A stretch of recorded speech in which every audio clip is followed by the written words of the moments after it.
Disclaimer. This episode of Table for Two Show was recorded before we learned the correct pronunciation of this game, which is Epigo. Every time we say Epigo, pretend we are saying Epigo instead. Thank you and enjoy the show.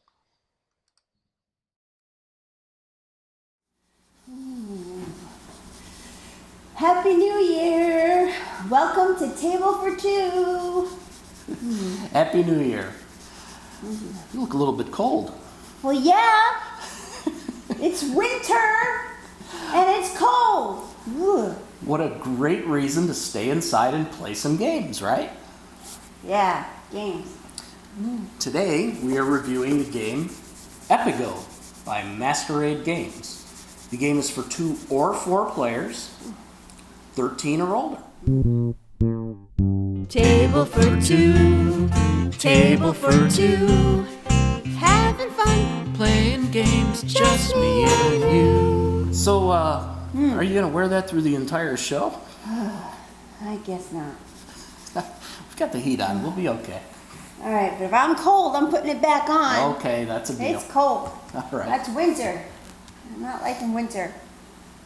Man, now I'm a fathead.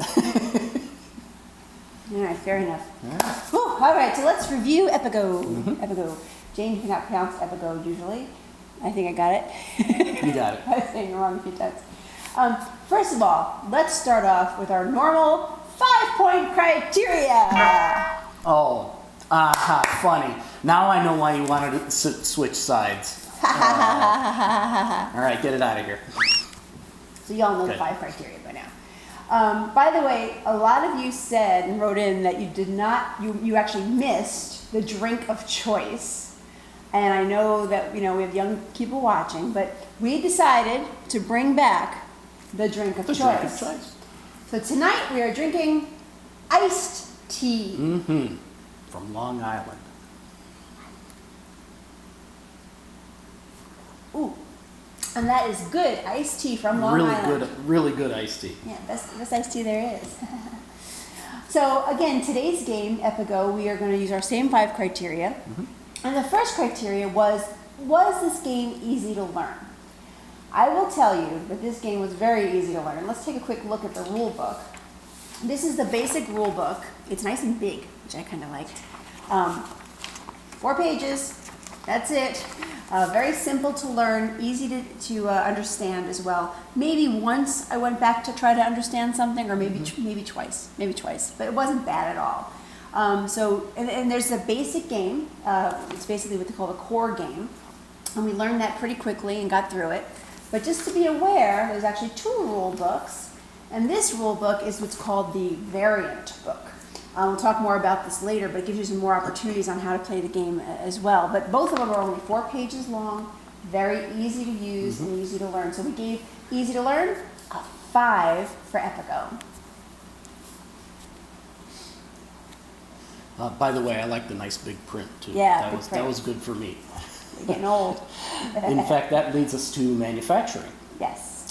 There's not a lot to talk about here for manufacturing. The box for the board is large enough that they didn't even have to fold the board. So It's a little tiny board. Nice flat board, no fold.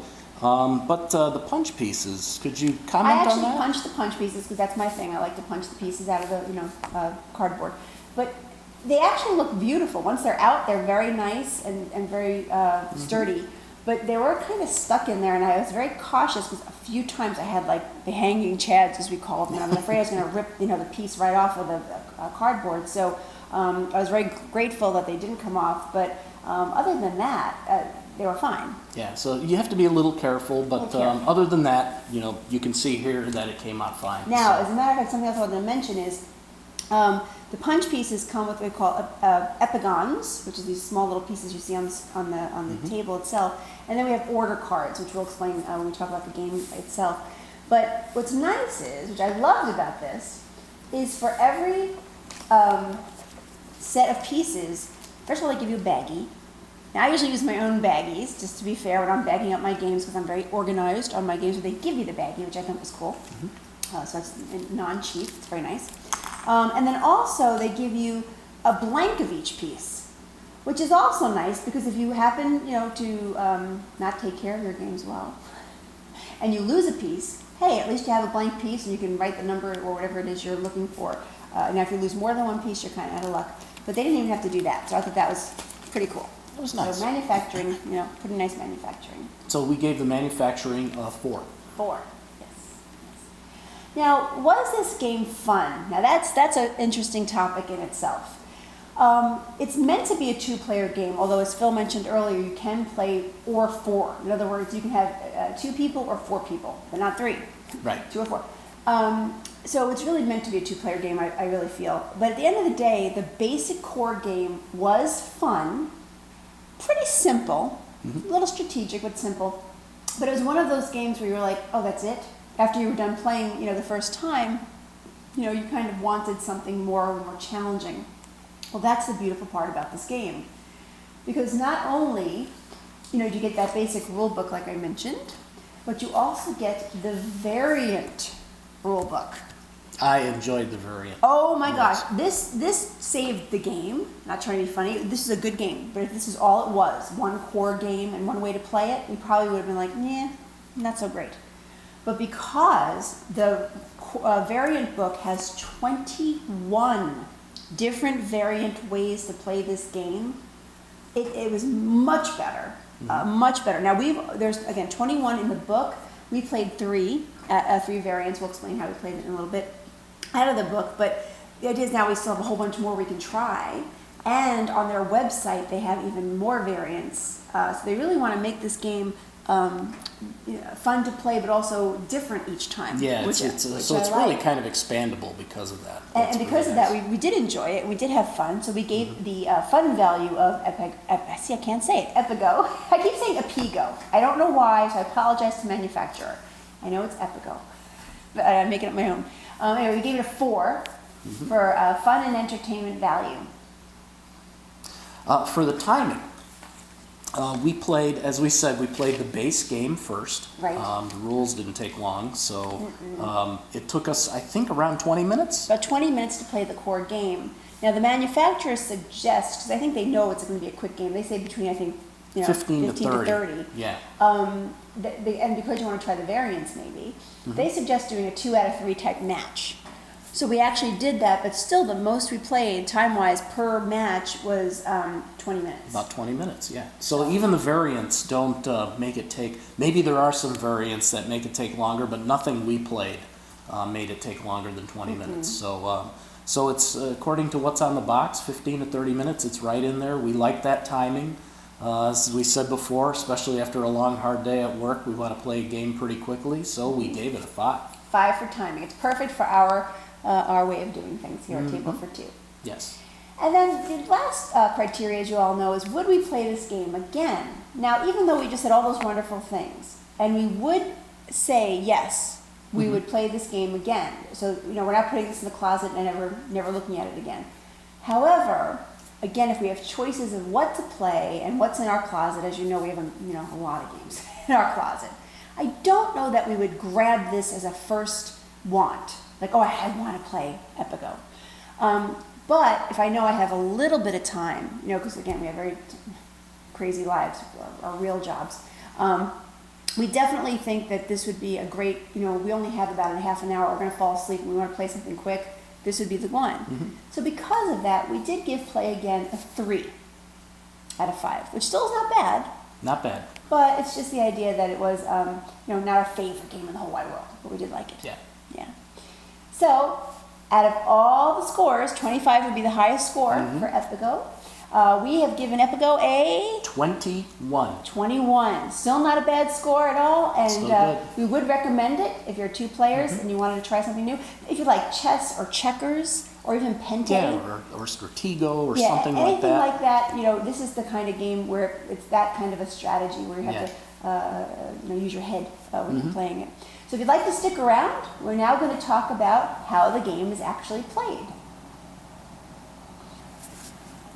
So to set up the game, it's actually quite simple. You put the board on the table. It's pretty easy. One board. Now you don't have to unfold it. It's just one board. Now each player is given what they call epigons. Now in this case, you'll see there's 1 through 7, and then there's an X.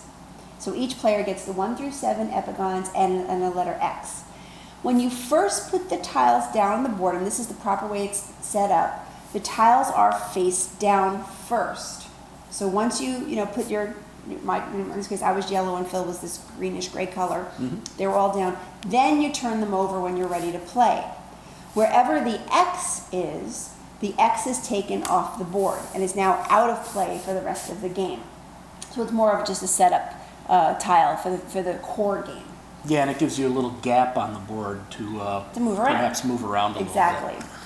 Now the goal of this game is to capture 3 of your opponent's pieces, 3 of your opponent's epigons, by pushing them off the board, off of the game board and play.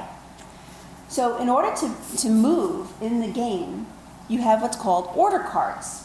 So on the order cards, very simply, is the number that represents the number of your epigon tile and a directional arrow. During a turn, which we both kind of go at the same time, the first thing you do is you choose 3 of your tiles, your order tiles, basically which one of the tiles you want to play, and in which order do you want to play them. So basically the way I'm facing is the way the tile would be. So if I was sitting here, so it's viewable, and I put that 7 down that way, that means my 7 would move this way. If I move it that way, obviously my 7 will move that way, or that way. And you can move in any direction. Any direction, just not diagonally. That's important to know, not diagonally. So each player takes 3 of their order cards and chooses what numbers and in which direction they're going to play. So Phil has chosen 3, and I have chosen 3. So once you both have chosen 3, you basically place them down and get ready to go. Now, the actual play depends on whose number is higher. Whoever gets the number first goes higher on each turn in the order. So Philip, in this case, has a number 6. I don't know if you can see that on the board. And I have a number 4. So Philip goes first. So I'm going to start with the 6, and you see I'm actually going to push one of Jane's tiles, or epigons, back 1 space. Right. So you can only move 1 space. And in this case, he moved, and he also pushed me up 1. And he's trying to knock me off the board, basically. Right. So he's done with that one, so he flips it over. Oh. And then Good point. Then I have number 4, and now just mind you, I'd normally be sitting over here. But for the show, we have to do this. So I have a number 4, and I'm going to do the same thing, but I'm going to push him this way. And that would be my turn. Now, the second set of tiles, I have a 5, and Phil has a 2, so I get to go first this time. And I have a 5, so I can move up 1. Now watch, if I move up 1, I've got no space in front of me. But because one of Phil's tiles, my opponent's tiles, next to me, I am now done with my turn. If for some reason this tile was not here, and I didn't have any opponents adjacent to me, if that's the case, you can actually do what's called sliding, and I can actually move up 1 more. But because Phil was there, I can move my 1, and that's as far as I can go. And then he takes his turn. Now he has a 2. I'm going to take my 2 and also move 1 in the same direction. Yep. So then that moves up again. And then I have a 3, but Phil has a 4. So now he gets to go first. Right. He's going this way. Which is mean of him, but go ahead. Of course, we don't know what the other opponent's going to do. We're trying to the game's all about anticipating. Right. So I did not anticipate you were going to move there, but you did, and I moved your 5 off the board. I'm like the big sumo wrestler here. I just knocked you out of the ring. And I grabbed that piece. I've captured it. He's captured my piece. Meanwhile, I have a 3 that I chose to move down. So again, here's where I'm moving it 1 because there's no opponent adjacent to me. I can actually move 2 if I choose. And that's really it. Right. You're basically, so you're moving 1 space or sliding if you have no opponents next to you, or you're pushing another one into each other, basically, or out. Right. Right. Now, there's also a situation where you can push, and let's just set up something on the board here to show this. Let's say, for example, I'm just going to move things around for the sake of example. Let's say Philip has the 1 here, and he's going to push this way. Because I have 1 here, and he's got 2 more here, he can actually push me. Right. However, go ahead. So the way that works, this was the only part of the rules that took us about a full 60 seconds to get Not once long, we but yeah. looked at the diagram. So basically what you want to do is you want to count as you stop on each space if you as the pusher are no longer tied or in the lead for how many pieces you're pushing versus your opponent. That sounds complicated, but let me walk it through real quick. So here I've got one, so I've got one. And I get to this space, and the opponent has one. Well, 1 to 1 is tied, I can still push. If I get to this space, now I don't even have to count anymore, because the rest are mine. I have 2, Jane only has 1, so I can continue to push all 4 of these in this direction. We could definitely make that move. However, if this was the case, now I get to here, it's still tied, I'm pushing 1 tile with 1 tile. Now I get to here, I'm trying to push 2 opponents' tiles with 1 tile. Even though I have 1 more here, this doesn't count. Once I get to here, it's a block. It's called blocked. So for that reason, I cannot move these tiles over. And that's the one part of the game you have to really be conscious of. You know, you could be like me and just say, I'm going to move anyway and screw everything. And then Phil yells at me, you can't do that. You can't do I'm like, that, why right. not? And he's like, because I have 2. And I'm like, oh, Right. man. And then I get frustrated and Right. I feel stupid. Now likewise, go in the opposite direction. You could use either the 1 or the 2 and you could push me off the board. Because this Yeah. guy doesn't count. I'd rather do that. You're And then I going get down. one of your tiles. Meh. So, like I said, it takes about 60 seconds to figure that rule out, but as long as you just walk it through space by space, it makes it go. complete sense. So basically, you just keep doing that. So it's you pick 3, what they call again order tiles. Both people play 3, and then you play your 3 tiles, and basically whoever has the highest number first. And then once that's a round basically is over, you do the same thing again, and you do the same thing again. So you do that every time until one person gets 3 of the other person's tiles. That's it. And It's then that the game simple. is over, and that's the end of it. And that's what it's a very quick game, you know, unless you really want to sit there and concentrate. Now, it even says in the book, though, if you got 2 really good, you know, players. Now, I'm not that good, so Phil, it's easier for Phil. You could get to a point where you have a draw, where it's like, you know what, we keep moving and moving, and it's hours later. You could declare a draw if you're really good at this game, but we didn't have to do that because I wasn't doing too good. Now, because the game is so easy, and the fact of learning the core game, the manufacturer does suggest doing the 2 out of 3 to see who wins the actual, you know, tournament, for a better word. Sure. So you can then pick 3 of the different variants out of the variants book. Now, what's kind of neat is it tells you, here's a great way you can choose one of the 21 variants. Basically, you turn over all your tiles, and each player chooses 1 tile. So, for example, let's say Phil chose a 3, and I chose a 4. It tells you to look at the lowest number first, so hence 34, and then you go into the variant section of the book, and you look up number 34, and it tells you. It's called Tiamat's Chaos version.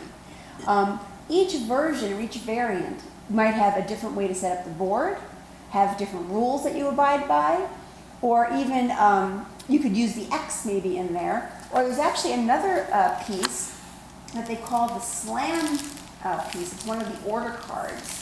Show that real quick. It's called the slam piece that could also be used in one of the variants. So there's a lot of different ways you can play this game. Now we chose 3 different ones. I'll tell you which ones we chose. Yeah, I really like that. You know, how many games do you get that you get to the end of the booklet and it says, you know, all the options or variants of how to play? And it's like, well, I don't know which one's a good one to play. I guess we'll pick this one. I really like this mechanism of picking the 2 tiles because you can make it part of your tournament now. Right. So, as we did. We basically first picked the 3 variants we were going to play, and then we played. Of course, the first variant, Philip won. And then I'm thinking, oh, great, he'll probably win number 2, and there's no reason to play number 3. Of course I'll win number 2. You know, but guess who won number 2? Me. But then Number guess 2. guess who won number 3? So, on this edition of Table for 2, Philip got this one. He won the tournament here. Yes, so we'll give him another point on the scoreboard. All right. But let's talk a little bit about some of the variances, that's a word, yeah. Variants that we played. One of the ones we chose was called Copycat. Now, the only difference on Copycat, which was kind of cool, is when you set up your, epigons, I'm going to say that word yet, epigons on the board, you keep the X on the board. And the reason you keep the X on the board is because copycat. When you play your turn, and let's say I was playing again this 3, and I move my 3 up 1, I can also choose to, but do not have to, move the X up 1. You don't have to do that, but it's an In this optional case, I turn. can even move it 2. Yeah. Yes. So at the end of the day, copycat was kind of cool because you had the extra epigon to play the X, and also capture, which you actually captured my X, if I remember correctly. Yes, I knocked your X out. Anyways, that's how I won the game. So copycat was kind of a cute one. We liked that a lot. The other one we played is called Polarity Priority. And what was interesting, I'm looking at the book as I'm speaking, it used a little bit of a different thing. The layout was called ooze. So I'm just going to show this real quick. There's a couple of different layouts that they give you to choose from. Core, which is what we played originally. Scatter, which actually allows you to put the pieces on the board one at a time as long as they're not adjacent to each other. So each person takes a turn putting them anywhere on the board. And then there's this butterfly pattern, which is kind of nice. Just go by the pattern that they show here on the sheet. But then the ooze one was kind of cool because you start off with just tile number 1 on the board. Each person gets tile number 1 on the board. And as you play your order cards, you start putting your tiles out there, and it's just kind of, it's a way different type of game, which again is nice. I think it's pretty cool. So for instance, on the board here, I have a 4 over here. Well, once you have your tiles on the board, you can spawn or ooze more tiles from those existing tiles. So like Jane said, you're not starting with all your tiles. So let's say I played a 7. Now I can take my 7, which is not yet in play, and I can start it from any of my existing tiles. So let's say I take it from the 4, and then it oozes from the 4, and I move it in that direction. So And then it can play like the normal game. that was pretty cool. And you surprised me by oozing tiles in an area where I didn't expect them to go. I'm so cold. I better have some more iced tea because I'm cold. Okay. Now the third one we played, and the last one we'll explain, like there's 21 variants. By the way, I also mentioned there's also more variants on the webpage, but we only have the 21 that we looked at. It was called Escalation. Now this variant was actually the fastest of the 3, because what happened there was on your 3 orders, when you play the 3 orders, the first one you play, you do normally. The second one you play, you do twice. And the third one you do it 3 times, so it's escalating each turn. And you think you're being cool figuring out what the order should be, and then you realize somebody else makes a move that screws you up, me. And then you go to do your third move where you have to do it 3 and you knock yourself off the board. Very easy to knock yourself off the board. So that game went quite fast. Yeah. And you won that game. So if you want a really, really fast version, I think that of Epigo, that Escalation one it was only like 7-8 minutes it took. Yeah, that was tricky because I think in that one case, we both played the same number, which cancels out, and that left out a move that would have saved you from going off the board. And that's by another. yourself. Just to repeat what Philip said, if both of us tried to play let's say Philip had. Do you have anything the same here? 4. He played a 4, and I played a 4 at the same time. It cancels out and nobody moves. So that's also something to know about the game. And of course, the rules are very easy to deal with and read. If you get the game, you'll see yourself. But definitely a fun game to play, and the variations, we're looking forward to trying some more of the variations. So we are going to be playing this game again, as we mentioned earlier. And unfortunately, Phil won. That's the way it goes. The way it goes. Maybe get some hot chocolate I was later. due for one. I was having some trouble the last couple of games. Anyway, so hopefully you might want to try this game, Epigo, again by Masquerade Games, if we said that earlier. I'll get the box again. Yeah. Here we go. Really good. And of course on our website we'll show their website. You can pick it up at your local game store. Again, their website, our website, you'll see a link to how to maybe buy this game as well. So hopefully you pick it up and try it. By the way, it is the middle of January here. That's why I said brr. But I also wanted to let you guys know, if you haven't read our website, that we will be at Winter War in Champaign, Illinois, on the 24th, 5th, and 6th. I think that's correct. Yeah, 24th, 25th, 26th, down in Champaign, Illinois. It's a great gaming convention. If you're interested in joining us there in Champaign, it's winterwar.org. We'll also post that on our website, so hopefully we'll see you there. We're going to have a raffle. Maybe you can win some free games if you come down and see us, and hopefully it's going to be a good time. It's going to probably be cold, so hence. I don't know, it can't get much colder than it is tonight. Oh, I can't see. But you It need a is hat like really this, potentially. Maybe even a snuggie. Yeah. So anyway, we'll see you next time on Table for Two in about 2 weeks. Have a great time gaming. Bye.